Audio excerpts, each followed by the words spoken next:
मिरजेतील बेडगमध्ये बुद्ध पौर्णिमा साजरी। बेडगमध्ये बुद्ध पौर्णिमा मिरजेचे धडाकेबाज नेते सदैव सर्व समाजासाठी धडपडणारे डॉक्टर महेश कुमार कांबळे यांच्या उपस्थितीत साजरी करण्यात आली। यावेळी मोठ्या संख्येने समाज बांधव उपस्थित होते।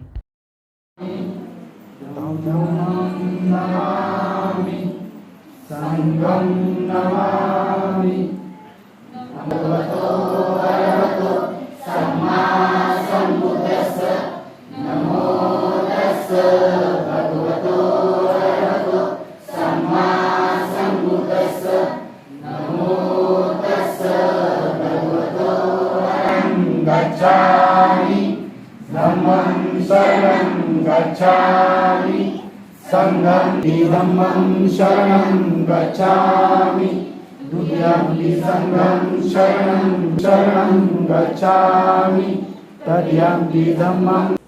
दिवसभरातील घडामोडींचा आढावा घेण्यासाठी पाहत रहा N24 मराठी न्यूज चॅनल।